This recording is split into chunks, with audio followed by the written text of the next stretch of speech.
Бонжур! Рад всех приветствовать. Сегодня 29-й, практически заключительный день наших встреч, посвященных чтениям на французском языке. Дорогие друзья, далеко не всех знаю вас лично, разумеется, что большинство нет, но я уже соскучился практически заранее от осознания того, как много времени я провел с вами заочно, давая вам уроки французского языка через чтение, и, наверное, это не зря. Почему? Потому что, в первую очередь, я понимаю, что за это время, если вы следовали моим директивам и рекомендациям, моим строгим указаниям по тому, как правильно читать, вы сформировали необходимую базу правильных звуков.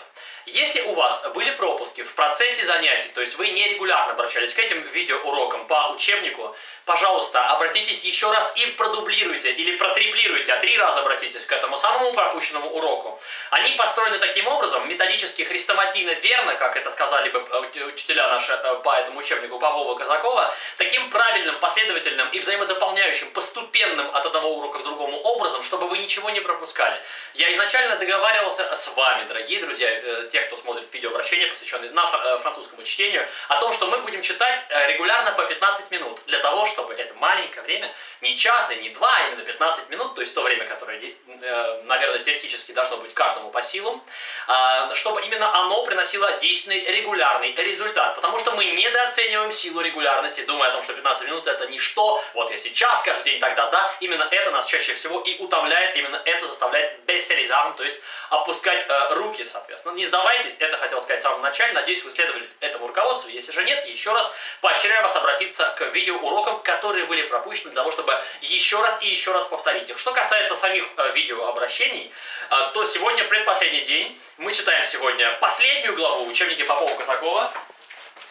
Завтра вас ждет сюрприз, то есть соответствующий текст из учебника Попова-Казакова для финального чтения, но не из урока, который таким же образом пронумерован. Сегодня 29. Это последний урок в этом учебнике. Что касается чтения, будет прочитан вступительный текст, стартовый, он называется «Les belles manières». Что такое mauvais ton, наверное, нам известно. Я сейчас русским произношением воспроизвел это слово. Mauvais ton — это дурной тон. Ну и антонимом к этому выражению служит правильный образ поведения, или savoir-vivre, savoir-faire, но belle manière. Мы знаем good manners, belle manière по-французски. Сегодня об этом текст. Я не буду сегодня его переводить. Мы сделаем иначе. Я просто, как это и в большинстве случаев оказалось необходимым, прочитаю его медленно, опять же хорошо и даже утрированно, для того, чтобы вам было легче, проартикулирую звуки, которые будут встречаться в нашем закрепительном финальном видеоуроке, потому что основа того, ради чего мы с вами регулярно встречались через эти видео, это научить правильно читать. Правильно читать для того, чтобы фундаментализировать, то есть сделать утрамбованной нашу базу правильных звукопроизносительных навыков, сделать наши звуки смыслоразличительными, но и не просто аппроксимативными, то есть приближенными к французскому языку, но в первую очередь нацеленными на максимально точное копирование французов. Я надеюсь, вам не нужно объяснять, что нужно копировать интонации, будто бы мы ономотопируем, то есть подражаем, звукоподражаем, имитируем какую-то природную среду, когда мы смотрим внимательно на то, как это делают французы, носители языка. Это быстрее, это акселерирование, это форсирование приблизит нас к возможности говорить на этом языке. Дорогие друзья, сегодня 29-й урок, и мы с вами будем читать, отрабатывая все необходимые звуки, вы будете следить. Ну и поощряю вас, тем не менее, сделать это еще раз, но уже осмысленно, после выученных слов, которые идут за страницей 521, на которой располагается текст. Когда вы выучите слова, вы переведете этот текст для себя, поймете его, осмыслите еще глубже, и после этого прочитайте еще раз, опять же, после нескольких пауз, тогда, когда это необходимо, после предложения или после абзаца в моем чтении. Таким образом, усиливая ваш эффект от того, что вы сейчас со мной вместе делаете. Итак, les belles manières. Je suis noté chez Monsieur Laurier. Te voilà, gamin? Oui, monsieur. Tu as faim? Oui, monsieur. Tu veux manger? Non, monsieur. Je croyais plus poli de dire non. Ma mère m'avait bien recommandé de ne pas accepter tout de suite. Ça ne se faisait pas dans le monde. Tu dois toujours en laisser un peu dans l'assiette encore une recommandation qu'elle m'avait faite.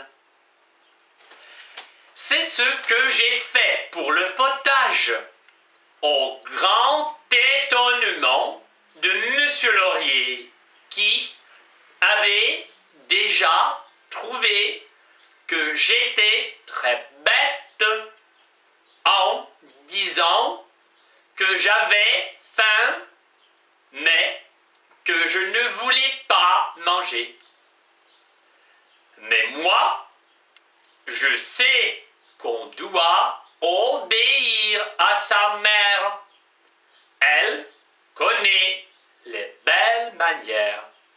Ma mère, j'en laisse dans l'assiette et je me fais prier. Monsieur Laurier m'offre du poisson. Tu veux de la carpe? Non, monsieur. Tu ne l'aimes pas? Si, monsieur. Ma mère m'avait bien recommandé de tout aimer chez les autres. Tu l'aimes? Eh bien, Monsieur Laurier me donne de la carpe. Je mange ma carpe difficilement. Ma mère m'avait dit encore: il ne faut pas se tenir trop près de la table. J'ai installé ma chaise à une lieue de mon assiette et j'ai failli tomber 2 ou 3 fois. J'ai fini mon pain. Ma mère m'a dit qu'il ne fallait jamais demander. Les enfants doivent attendre qu'on les serve. J'attends. Même... Ловушка, это кошмар. Monsieur Laurier, говорит лавровый лист просто. Очень хорошо сочетается с супом и смыслом, понимаете? Mais Monsieur Laurier ne s'occupe plus de moi. Il mange la tête dans un journal. Je fais de petits bruits de fourchette pour attirer son attention. Enfin, il jette un regard par-dessus son journal, mais il voit encore de la carpe dans mon assiette, avec beaucoup de sauce. Mais il voit encore de la carpe dans mon assiette avec beaucoup de sauce. Je ne peux pas manger le poisson sans pain, mais je n'ose pas en demander. Je ne peux pas manger le poisson sans pain, mais je n'ose pas en demander. Du pain, du pain. J'ai les mains sales. Je n'ose pas m'essuyer trop souvent à la serviette. Ma mère m'avait bien